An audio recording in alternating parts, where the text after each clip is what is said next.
자, 그러면 애플 앱스토어에 대한 부분들 정리해 보도록 하겠습니다. 애플 앱스토어는 이게 이제 조금 이게 엑스코드 상에서 굉장히 어, 깐깐한 그런 설정들을 다 거치기 때문에 실제 스토어에서 설정을 할 내용들은 조금 적은 편입니다. 그래도 설정을 해야 될 것들이 있는데 먼저 이제 여기 앱을 이제 생성하러 들어가서요. 자, 앱을 이렇게 신규 앱을 등록을 하게 되면은 여기에 그 번들 아이디를 입력하는 부분들이 있는데 여기에 번들 아이디가 대부분 처음 기본 상태에서는 내용이 없거나 는 뭐 와일드카드용 뭐 그런 것들 뭐 실제 우리가 어쨌든 지금 작성한 것들은 선택하는 거 상에는 없어요. 아직 저희가 아무것도 등록을 한 적이 없으니까요. 이 밑에 보시면은 인증서 식별자 및 프로파일이라고 되어 있는 링크가 있는데 링크를 이제 들어가 보시면은 이게 이제 앱스토어 쪽이 아니고 앱스토어 커넥트 쪽이 아니고 애플 개발자 메인 그 계정 쪽으로 들어가게 됩니다. 자, 그래서 여기에서 그 한글로 여기는 돼 있는데 실제로는 페이지가 한글을 지원 안 해서 인증서 식별자 프로파일이잖아요. 그래서 페이지가 나눠져 있습니다. 인증서, 식별자, 그리고 밑에 디바이스 밑에 프로파일. 자, 그래서 그 중에 아이덴티파이어 여기 쪽을 가셔가지고 아이덴티파이어 등록을 합니다. 처음에 이제 앱 아이디랑 뭐 기타 등등등등 있는데 앱 아이디로 이제 등록을 하고요. 앱이냐 앱클립이냐 앱클립은 요새 많이 안 쓰이는 기능이 돼버렸지만 저희는 이제 앱을 등록을 할 거고 자 그런 다음에 여기 이제 번들 아이디 입력하는 데에다가는 아까 만들었던 앱 아이디를 이렇게 등록을 해주고 이 밑에 있는 거는 사용할 것들만 체크를 해야 되는데 나중에 업데이트 할 수 있으니까 처음에는 기본값으로 두고 자 등록을 하겠습니다.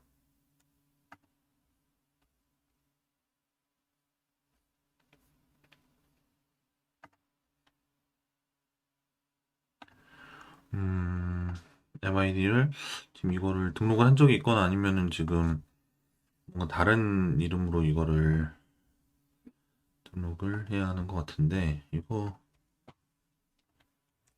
자, 앱까지 포함해가지고 이름을 등록을 해주고요.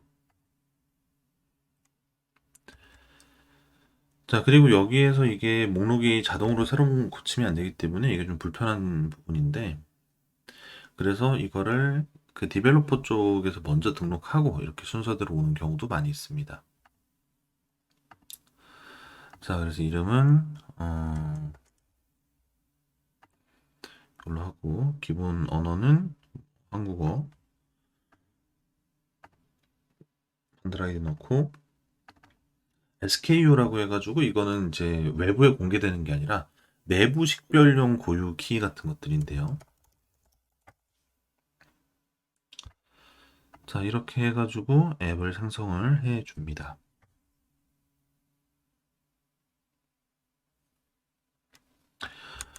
이게 이제 좋은 점은 앱스토어는 조금 편리하게 되어 있는 부분 불편하다고 느끼실 수도 있을 것 같아요. 근데 이 정보들을 이렇게 아카이브 해가지고 아까 그 단계들을 거치게 되면은 엑스코드에서 이 스토어로 등록하는 과정들은 전부 다 어, 거의 자동 설정으로 이루어지게 됩니다.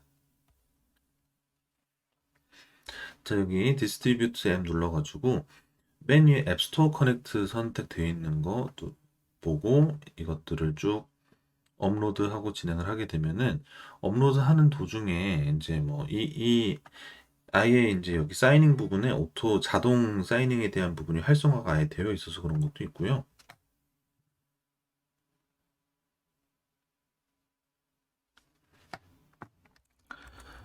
자, 그래서 여기 이 내용들 여기서도 이제 매뉴얼로 할 거냐, 자동으로 할 거냐, 자동으로 선택하고 자, 진행하게 되면은 이 이제 계정 연결된 것들이랑 이런 내용들을 바탕으로 해서 진행들이 자동으로 배포에 대한 부분들이 진행이 되게 됩니다.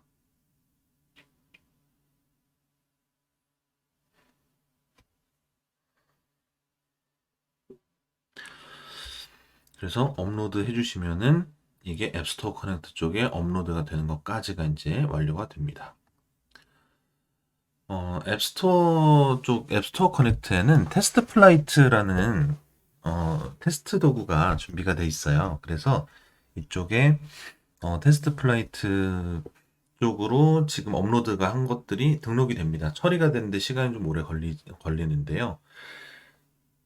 근데 이 테스트 플라이트에 이제 오게 되고, 여기에서도 이 내부 테스팅이라 그래가지고, 뭐 이제 이 내부 테스팅이라는 게 있긴 있는데, 이거는 약간 그 그룹을 지정을 하는 그런 용도 정도만 있어요. 근데 이제 이 그룹을 지정을 한다는 게 아까도 제가 이제 그 구글 쪽에 구글 플레이 쪽에 있는 것들을 설명을 드릴 때 이게 이제 만약에 내부에서 개발자 그룹이 먼저 테스트를 하고 그런 다음에 전체 테스트를 하고 뭐 제3의 검수 회사가 이제 테스트를 하고 이런 식으로 단계를 거친다라고 하면은 이거는 말 그대로 테스트를 하는 사람들이 달라지는 거잖아요. 그래서 여기에서 그룹을 나눈다라는 것도 의미상으로는 그런 의미를 가지고 있습니다. 근데 이제 그 기준 같은 것들이 조금 다르긴 하죠. 근데 어쨌든 이게 그 테스트 플라이트 같은 경우에는 구글 플레이하고는 다르게 이것들이 다양한 종류의 어떤 트랙을 다 제공을 하고 있진 않습니다. 그래서 일단은 이게 테스트와 그리고 출시 그렇게 크게 이제 두 개의 트랙으로만 나눠져 있다고 보시면 될 것 같고요. 근데 이제 테스팅하는 그룹을 이제 나누는 기능을 응용을 하면 이제 그런 상세 테스트 같은 것들도 뭐 진행을 할 수는 있다. 뭐 그렇게 이해를 하시면 될 것 같아요. 자, 그래서 이제 여기 이 내용들이 진행이 되고 그 외에는 iOS에서의 이 과정들은 전부 다 그냥 일반적인 네, 앱 정보와 마케팅 정보 그런 것들을 등록하는 과정들입니다. 그래서 여기 이제 미리 보기 및 스크린샷이라고 하는데 대부분 여기에 이제 앱의 미리 보기에 대한 내용이 어느 정도는 들어가야 돼요. 이게 이제 전혀 내용이 안 들어가면 안 되지만, 근데 여기에 뭐 단순히 그냥 정말 스크린샷만 올리는 게 아니라, 뭐 이제 그 카피라이트 같은 게 같이 붙어 있는 광고 이미지 같은 형태로 이게 또 올라가기도 하고요. 그래서 그런 것들이 이제 등록이 되고, 밑에 프로모션 텍스트, 설명, 키워드, 지원 URL 뭐 이런 것들은 전부 마케팅 요소에 대한 것들이죠. 그리고 앱을 심사할 때 테스트용으로 쓸 수 있는 아이디 정보 뭐 이런 것들을 여기에 입력을 하게끔 되어 있고요. 이거는 단순히 앱에 대한 기본 정보들이고 금액 정보 그리고 앱이 수집하는 개인 정보의 범위 그리고 이제 이거에 대한 뭐그 인앱 결제가 있다면 인앱 결제에 대한 그런 것들 이런 것들이 전부 입력이 되어야 최종적으로는 심사를 올릴 수 있게 됩니다. 자, 지금 앱 테스트 플라이트에 등록이 됐는데요. 지금 이거 처리 중이 완료까지 되려면 시간이 좀 더 걸리고. 자, 그래서 이제 여기 업로드가 된 것들을 여기에 중간에 보시면은 여기 빌드. 이게 이제 지금은 하나도 올린 게 없어가지고 빌드를 업로드를 해라라는 내용이 나와 있는 거고, 하나라도 업로드한 게 있다면은 선택을 하라는 말이 나와요. 그래서 선택을 하게 되면은 이제 그거를 심사에 추가해가지고 최종적으로 심사를 보낼 수 있는 그런 네, 식으로 진행이 되게 됩니다. 자, 근데 이거는 이제 개발적인 부분들이 아니지만, 이제 굉장히 많이 심사에서 반려가 되는 부분 중에 하나인데, 그래서 이제 항상 안내를 드리고 있는데, 이게 그 저희가 이거를 앱 스토어, 그러니까 지금 이제 플러터로 개발을 한다는 거는 이제 최소 두 개의 플랫폼을 동시에 작업하기 위해서 만드는 경우가 이제 대부분이죠. 그래가지고 뭐 안드로이드만 단일 개발을 한다. 그러면은 코틀린으로 시작을 하는 게 나을 것이고 iOS만 단일로 한다 면 스위프트로 시작을 하는 게 낫겠죠. 플러터를 하는 경우에는 이제 뭐 iOS와 안드로이드인 경우가 제일 많을 거고요. 데스크탑 앱까지 같이 이제 염두에 두고 있거나 혹은 이제 아예 이제 웹배포까지 생각을 하고 있는 그런 이제 겠죠. 그렇다 보니까 어, 한, 하- 하나의 리소스를 여러 번 사용하는 거에 대한 부분들을 염두에 두는 경우가 많아요. 그러니까 여기에 이 앱의 이미지를 여기에 있는 그 스토어 등록 정보 쪽에도 이 이미지는 등록을 해야 되거든요. 그러니까 이미지를 한번 만들어서 여기에도 쓰고 여기에도 쓰고 이런 식으로 작업을 하는 경우가 많은데 구글은 등록하는 이미지에 대해서 아주 엄격하진 않습니다. 기준이 있기는 있지만 아주 까다롭진 않아요. 그래가지고 뭐 예를 들면 이게 이제 뭐 구글의 로고 같은 것들을 사용하거나 해가지고 이게 마치 구글에서 만든 공식적인 앱인 것처럼 보이는 뭐 이런 것들은 당연히 제재가 되지만 그 외에는 뭐 그렇게까지 엄격하게 막 뭐 반려가 많이 되진 않습니다. 근데 iOS 쪽 같은 경우에는 여기 이미지 등록을 할 때에 iOS 기기가 아닌 것들, 그러니까 이제 이거를 그냥 양쪽에다가 통합으로 쓴다고 생각을 하고서 그 기기의 그 외부 이미지 같은 것들, 틀 같은 거 있잖아요. 예, 그런 거를 안드로이드 쪽 기기 있는 거를 갖다가 넣거나 혹은 안드로이드도 아이폰도 아닌 애매한 중간쯤으로 보이는 뭐 그런 애매한 것들을 갖다 넣거나 하면은 iOS 기기로 안 들어갔다고 그게 반려가 돼요. 그래서 여기 보시면은 지금 이게 6.7형 디스플레이라고 돼 있는 거는 이거는 지금 최근에 다이나믹 아일랜드가 적용되어 있는 버전이고 6.5형 디스플레이는 노치가 있는 애들이고 5.5형 디스플레이는 터치 아이디가 있는 형태의 애들인데 이 각각의 버전에 맞게 예를 들어서 이제 그냥 이것도 세 개에다가 다 동일한 거 한 세트 만든 거를 다 동일하게 이제 뭐 리사이즈만 해가지고 넣는다거나 이렇게 해가지고 올리면은 그것들도 다 반려가 됩니다. 그래가지고 각 기기에 맞는 그런 이미지들을 아주 정확하게 만들어서 넣는 거를 이제 요구를 하고 있어요. 그래가지고 그런 부분들은 다 꼼꼼하게 검수를 해가지고 반려가 오기 때문에 반려 메시지가 오기 때문에 뭐 어차피 틀리면 다 지적을 해줍니다만 그래도 미리 그런 부분들을 잘 준비를 미리 하셔가지고 올리는 것을 저희 그 항상 중요하다고 안내를 드리고 있습니다.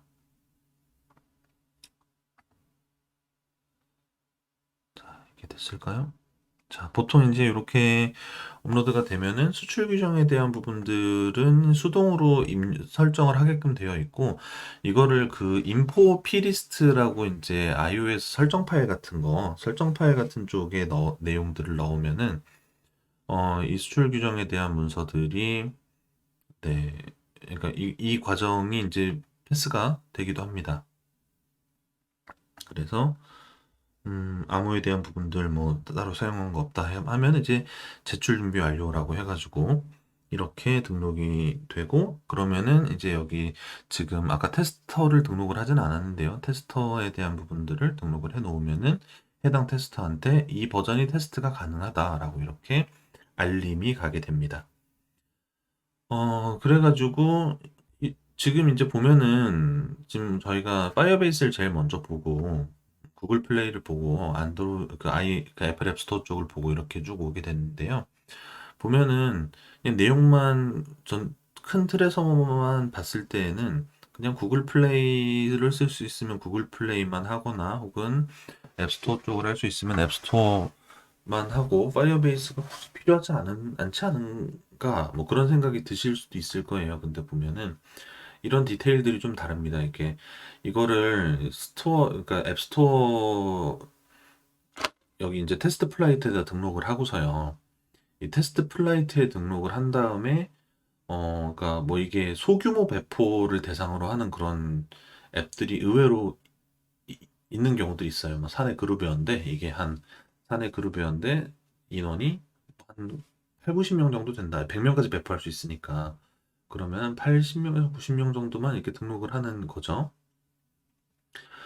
그런 다음에 실제 앱 출시를 안 하고서 그냥 있는 그런 그런 거죠. 그런 경우들이 이제 있을 수 있는데, 어쨌든 그런 것들 때문에 테스트 플라이트는 한 번 올리면은 이거에 대해서 90일 정도 그 일수 제한을 걸어 놓습니다. 그래서 90일이 지나면은 이 앱을 사용을 할 수가 없어요.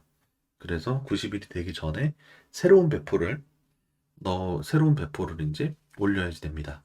새로운 배포를 올리면은 업데이트를 받아야겠죠. 업데이트를 안 받으면 또 실행을 할 수가 없고요. 업데이트를 받고 나면은 업데이트 받은 사람들은 이거에 대해서 또 그 92일 정도의 사용을 연장하게 되는 이런 형태로 테스트가 진행이 되고, 사실 그런 것들 때문에 그냥 여기 있는 그 파이어베이스 앱 배포 이용을 하시는 경우들도 많이 있습니다.